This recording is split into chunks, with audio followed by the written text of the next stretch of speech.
Éphésiens chapitre 4, le verset 11. Celui qui a fait des dons particuliers aux hommes, des uns, il a fait des apôtres, d'autres des prophètes, d'autres encore des évangélistes, des pasteurs ou des enseignants. Alors pourquoi? C'est ainsi qu'il a rendu le peuple de Dieu apte à accomplir son service pour faire croître le corps du Christ. Ici, Paul explique le fonctionnement des membres du corps du Christ. Cela est comparé au fonctionnement du corps humain. N'oubliez pas, quand on a accepté Jésus-Christ, nous formons le corps du Christ. Nous sommes les membres du corps du Christ. Et chaque membre est un don. Chaque membre est une bénédiction. Il a un rôle à jouer. Et ici, en particulier, les quelques-uns, souvent qu'on appelle les 5 ministères. Ici, ils ont été appelés. Ils sont des dons. Dieu leur a accordé ce don. Dans quel but? Une seule chose, pour paître les brebis, pour nourrir le peuple de Dieu, oui, afin que ce peuple grandisse dans la foi et ressemble à Jésus-Christ. Tout simplement.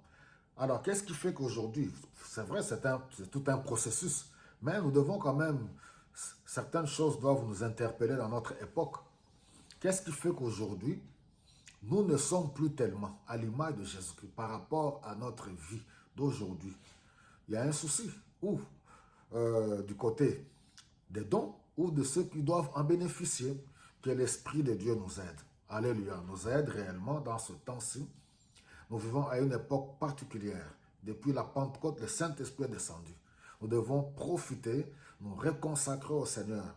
Oui, nous attacher à Dieu, marcher dans la sainteté, dans la sanctification, craindre Dieu pour que le Seigneur nous utilise pour l'avancement du royaume de Dieu. Alors, regardez au verset 14.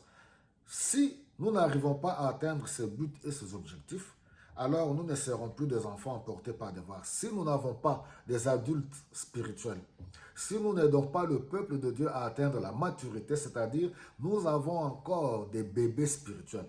Oui, il faut des bébés spirituels, c'est ceux qui sont nouvellement convertis, mais après 5 ans, 10 ans, 15 ans, 20 ans, 30 ans dans la foi, on ne peut pas demeurer bébé spirituel.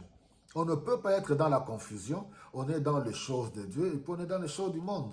Non, il faut grandir pour ressembler à Christ. Ma vie, est-ce que ma vie plaît au Seigneur? Quand je parle, quand je me comporte, mes fréquentations, mes actes, tout ce que je fais, est-ce que on peut voir Jésus-Christ dans ma vie? Ce sont des questions que nous devons nous poser. Alors, si on n'a pas atteint ces objectifs-là, alors nous avons encore au milieu de nous des enfants, des bébés spirituels. Pour d'autres, ça peut être même des monstres spirituels qui sont emportés par les vagues et les tourbillons de toutes sortes de... On vit dans un monde où il y a toutes sortes de doctrines, toutes sortes de religions, toutes sortes de spiritualités. Or, on a vu la fois passée que nous, qui avons cru en Jésus-Christ, nous avons été édifiés sur le fondement et des apôtres et des prophètes. Les prophètes dans l'Ancien Testament, tous ont parlé de l'arrivée du Messie.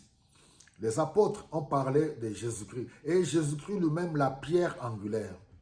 Donc, nous devons rester dans la saine doctrine et non pas amener le feu étranger et non pas commencer à dévier la foi chrétienne. Et c'est ce qui risque, voilà, comme on a dit ici, le tourbillon de toutes sortes de doctrines, trompés par des hommes recourant à la ruse pour entraîner les autres dans l'erreur. Donc, il y a des infiltrés aujourd'hui dans le corps du Christ. Il y a tous ces fanfarons, il y a tous ces bandits spirituels, il y a tous ces brigands spirituels qui vont de scandale en scandale, matin, midi et soir, qui ont apporté le feu étranger et qui emportent même ceux qui sont faibles dans la foi. Et c'est pour cela que nous devons parler, oui, guidés par l'Esprit de Dieu pour interpeller, parce que Dieu veut que ces brebis entendent sa voix. Il est le bon berger et il connaît ses brebis et ses brebis connaissent sa voix. Nous ne voulons pas, il y a encore beaucoup de brebis qui doivent rejoindre la bergerie dans ce temps-ci. Nous ne devons pas laisser le peuple d'être emporté par des fanfarons.